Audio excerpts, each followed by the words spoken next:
casi al final del Nuevo Testamento, el libro de Tito, y en un momento vamos a leer juntos los primeros 5 versículos. La semana pasada hablamos de la verdadera masculinidad y virilidad. ¿Qué es un hombre máximo? Hoy hablaremos de las maravillas del ser mujer y de la verdadera riqueza del ser mujer al hablar de los valores familiares. Damas, esto es especialmente para ustedes. Presten atención. Por favor, mire Tito, capítulo 2, versículo 1.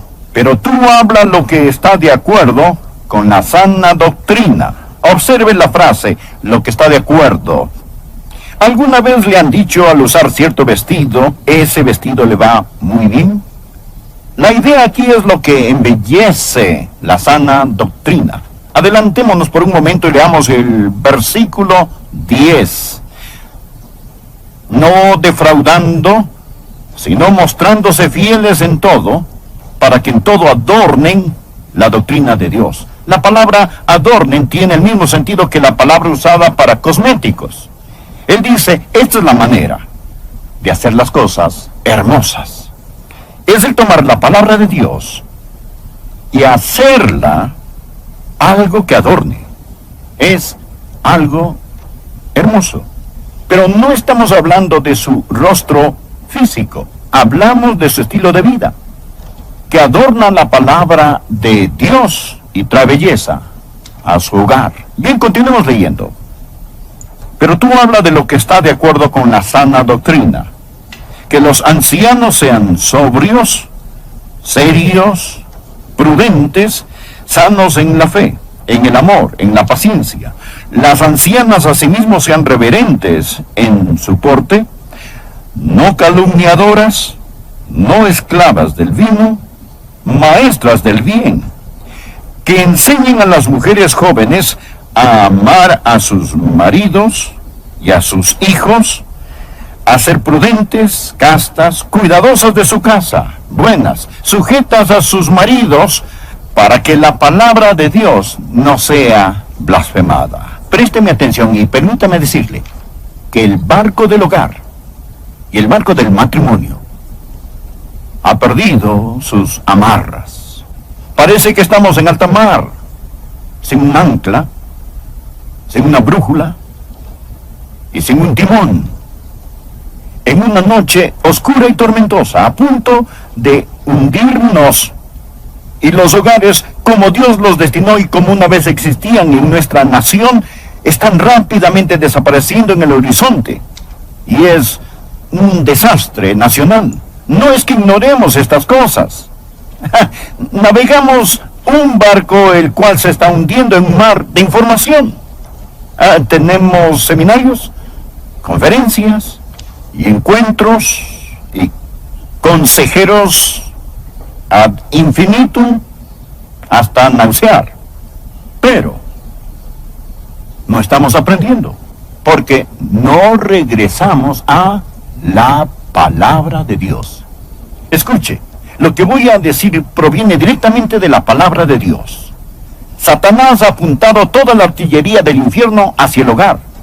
Inmoralidad, adulterio, fornicación, homosexualidad, aborto, esterilización, liberación femenina, delincuencia juvenil, crimen y rebelión sexual. Mire, todo esto nace en el infierno y está dirigido contra el hogar, tratando de hundir el barco del matrimonio. Ahora, Dios tiene un plan. Existen 3 puntos que deseo que aprenda sobre el plan de Dios para la mujer. Primero, el legado que ella debe dejar. Segundo, el amor que ella debe aprender. Y tercero, la vida que ella debe vivir. Es muy simple. Mire, el legado que ella debe dejar. Comenzando en el versículo 2, que los ancianos sean sobrios, serios, prudentes, sanos en la fe, en el amor y en la paciencia. Las ancianas asimismo sean reverentes en su porte, no calumniadoras, no esclavas del vino, maestras del bien, que enseñen a las mujeres jóvenes. Quiero parar aquí mismo y decir que la palabra dice que las mujeres mayores tienen un ministerio de Dios, y este es enseñar a las mujeres jóvenes. Este es el legado que deben dejar. Aquí lo dice muy claramente que las ancianas deben enseñar a las jóvenes. Este es el plan de Dios. Y no debe salir principalmente del púlpito, más de las ancianas, abuelas y madres en Israel, en la iglesia, quienes enseñan a las mujeres jóvenes lo que la palabra de Dios tiene que decir, el legado que ella debe dejar. Sé que la mayoría dirán, no califico, mas de cualquier manera escuche, para que esté lista cuando llegue esa edad. Las ancianas, asimismo, sean reverentes en su porte, no calumniadoras, no esclavas del vino, maestras del bien. Antes de hablar sobre la enseñanza, note que aquí dice que ellas deben ser reverentes en su porte. Esto es una conducta, un comportamiento santo. Me interesé en estudiar esto y significa que debe poseer una aura de santidad a su alrededor. Literalmente infiere que debe tener la fragancia de la santidad. Esto es lo que los exégetas o intérpretes nos dicen sobre esto. Es una ilustración del sacerdote que ha entrado en el santuario a ministrar. Y al salir de este, el dulce perfume del incienso aún impregna su ropa. Y usted simplemente respira en su presencia y dirá, él ha estado en un lugar santo. En el lugar santo. Esta es la idea aquí de un porte o conducta reverente. Es decir, tiene un aura, un olor de santidad. ¿Ha conocido a mujeres así? Yo sí. Esas dulces madres de Israel. Estar en su presencia es como estar en el lugar santo. En la presencia de Dios, ellas tienen la fragancia, la belleza de Jesucristo en sus vidas. Aquí está lo más importante que dice, en mi opinión, que las ancianas deben enseñar a las mujeres jóvenes. Mire el versículo 4. Que enseñen a las mujeres jóvenes a amar a sus maridos y a sus hijos, a ser prudentes, castas, cuidadosas de su casa, buenas, sujetas a sus maridos para que la palabra de Dios no sea blasfemada. Ahora permítame hacerle una pregunta. ¿Quién está enseñando hoy a las jóvenes? Piénselo. ¿Quiénes son hoy los maestros de las jóvenes? ¿Es el show de Cristina? ¿O es algún otro programa? ¿Quién les enseña? Las universidades. ¿Acaso las universidades dicen, esta es la forma de ser un ama de casa? Más bien les dicen, esta es la manera de no llegar a ser un ama de casa. Y usted sabe que es verdad. ¿Quién les enseña a ser administradoras de su hogar? ¿Quién? ¿Tal vez las telenovelas? ¿Es ahí donde lo van a aprender? Quizás el ministerio más grande que usted puede tener si es una mujer mayor es encontrar una joven esposa, ministrarle y discipularle. En nuestra iglesia tenemos un programa maravilloso para damas. Se llama De Mujer a Mujer, donde las mujeres mayores ministran y discipulan a las más jóvenes, porque muchas no tienen una maestra o alguien quien las discipule. Primeramente, al nosotros hablar del ministerio de la mujer y del valor de la mujer, lo primero es el legado que ella debe dejar. Madres, abuelas, la palabra de Dios dice, no Adrián, la palabra de Dios dice que ustedes deben enseñar a estas mujeres jóvenes. Si no lo hacen, están desobedeciendo a Dios y perdiéndose una bendición. Una recién casada le dijo a su esposo, estoy apenas aprendiendo a cocinar. No sé mucho, pero ya aprendí cómo preparar la carne y cómo hacer pudín de banano. Él respondió, eso es maravilloso, mi amor, ¿cuál es cuál?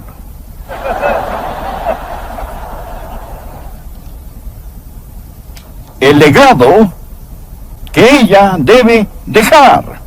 Las mujeres mayores deben enseñar a las más jóvenes. Se lo repito, damas, no se lo están enseñando en las universidades, no lo están aprendiendo en las revistas, no se lo enseñan en los colegios. Es mejor que de algún modo averigüemos cómo vamos a rescatar esta generación y enseñarles a las jóvenes la importancia del hogar. Aquí tenemos el segundo punto que quiero que vean. No solo el legado que ella debe dejar, más el amor que ella debe aprender. Aquí hay algo interesante. Mírenlo nuevamente.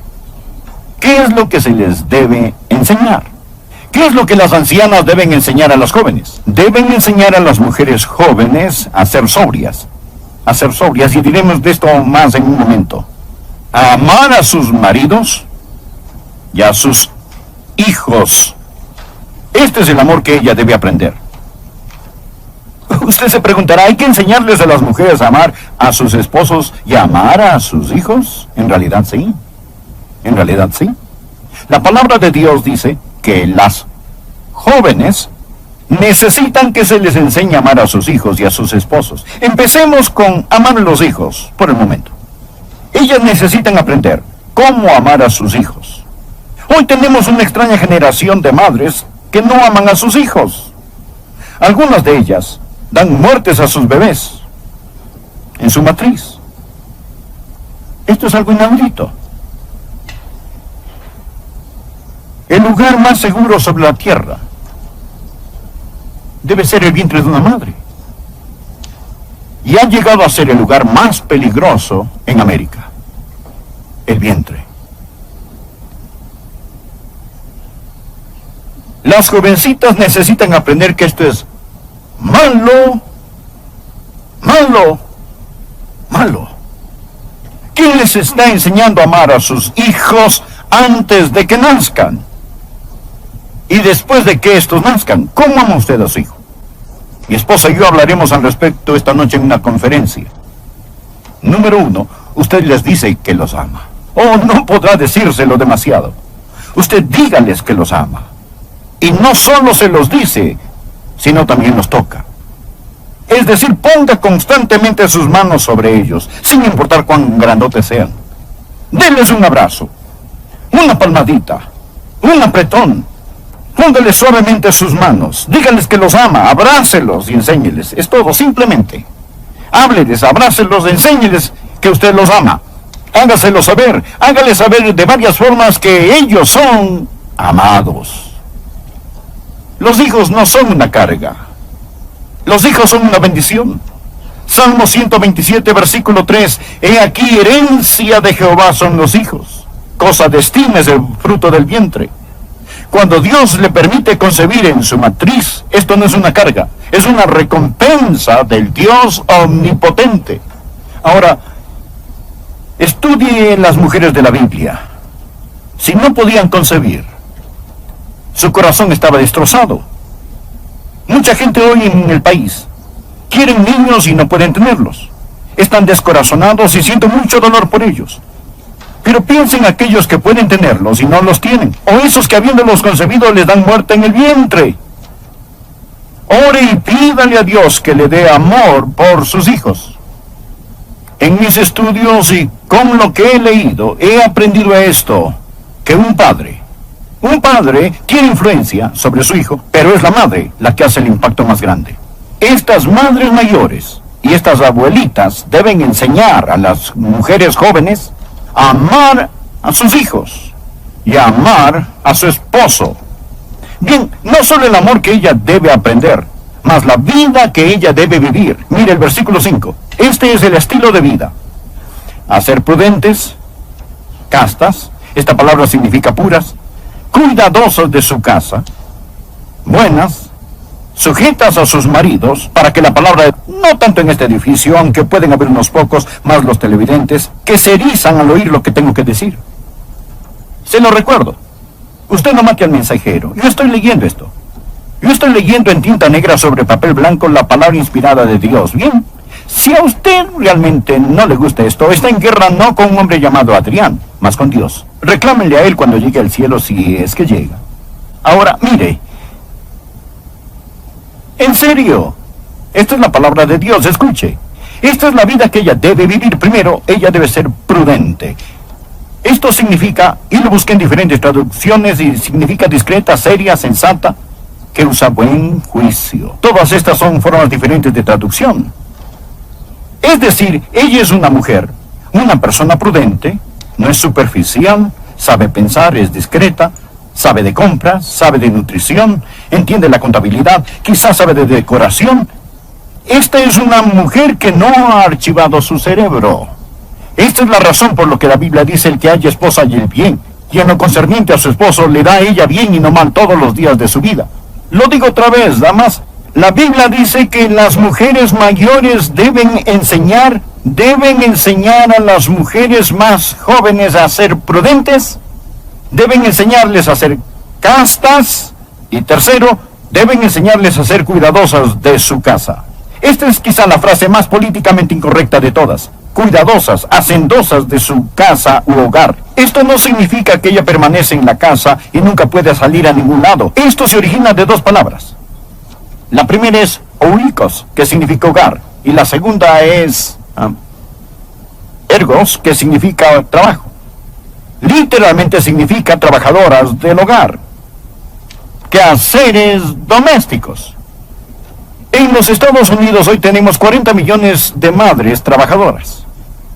40 millones de madres trabajadoras. De hecho, aproximadamente 1 de cada 3 madres con niños menores de 3 años están en la fuerza laboral. La administración del hogar es una ocupación aprobada y ordenada por Dios.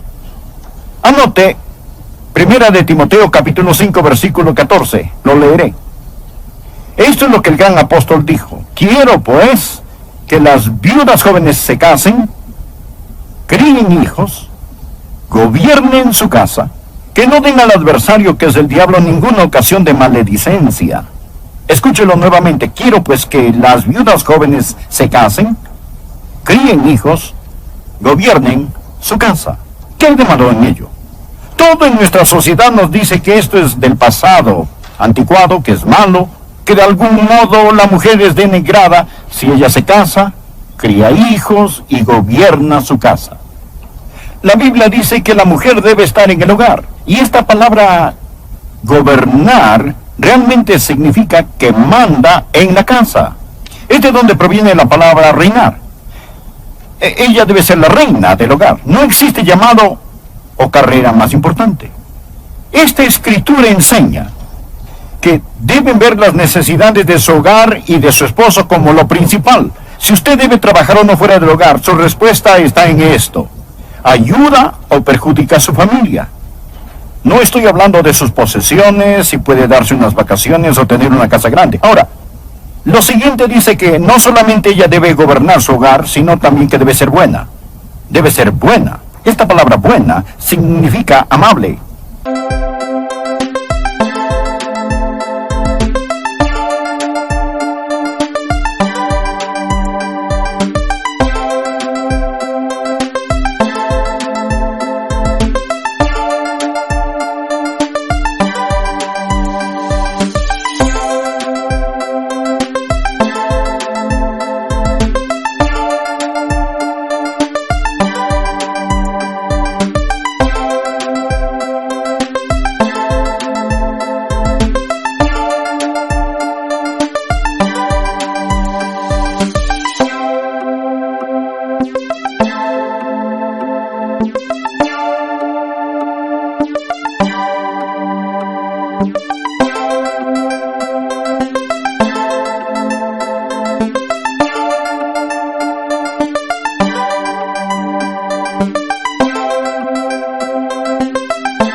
Bondadosa, más que moralmente recta, significa que debe ser una mujer en cuya boca esté la ley de la bondad. Todo hogar necesita una cabeza y un corazón.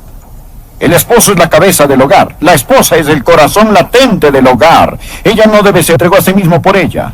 Cristo se dio a sí mismo por nosotros. Por lo tanto, la sumisión no es subyugación. No es el esposo que tiene el derecho de golpear a su esposa con un garrote bíblico. Pablo lo explica en otro lugar en Efesios 5, versículos 22 y 23. Las casadas estén sujetas a sus propios maridos como al Señor, porque el marido es cabeza de la mujer, así como Cristo es cabeza de la iglesia, la cual es su cuerpo, y Él es su Salvador. Ahora, esto no tiene nada que ver con la igualdad. Los esposos y las esposas son iguales delante de Dios, tienen el mismo valor. Pero hoy, tenemos una generación de gente que trata de nublar la distinción entre el hombre y la mujer. Dios los creó varón y hembra. En Cristo ya no hay judío ni griego, no hay esclavo ni libre, no hay varón ni mujer. Eso es en Cristo. El terreno alrededor de la cruz está nivelado. El diablo, bajo la apariencia de hacer a los hombres y a las mujeres iguales, ha tratado de hacerlos idénticos y destruir las diferencias dadas por Dios. Y a la mujer que rechace el plan de Dios, permítame decirle las dificultades que tendrá. Primero, va a tener dificultades con Dios. Creo que la mayoría de ustedes están de acuerdo que lo que estoy predicando proviene de la palabra de Dios. Es decir, yo estoy simplemente leyendo y tratando de explicarlo. No lo estoy inventando, solo lo leo. Bien, ¿habrá un pecado de rebelión contra Dios? ¿Usted tendrá dificultades con Dios? Segundo, tendrá dificultad con su esposo. En lugar de ser su complemento, usted será su competencia. Esto no es lo que Dios pretendió. Número 3. Tendrá dificultades con sus hijos. Si no aprende a sujetarse, nunca será capaz de estar en autoridad. Si no está bajo la autoridad dada por Dios, Dios no podrá darle autoridad. Usted tendrá dificultades con sus hijos. Por último, tendrá dificultad con usted misma, porque sus más profundos instintos dados por Dios no serán satisfechos. Dios hizo al pájaro para que volara en el cielo, al pez para que nadara en el mar, y son felices cuando hacen aquello para lo cual Dios los creó. Cuando saca ese pez fuera del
mar y lo pone en un árbol, es un pez triste. Él puede pensar que quiere estar allí, pero no es su lugar. O tome ese pájaro del cielo y sumérjalo en el mar, él será un pájaro triste. Les digo que Dios tiene un maravilloso plan. Y si usted no piensa que su plan es lo mejor, entonces observe la sociedad de hoy y dígame qué ha pasado desde que votamos la palabra de Dios, desde que hemos tenido la revolución sexual, desde que hemos tenido la llamada liberación. Permítame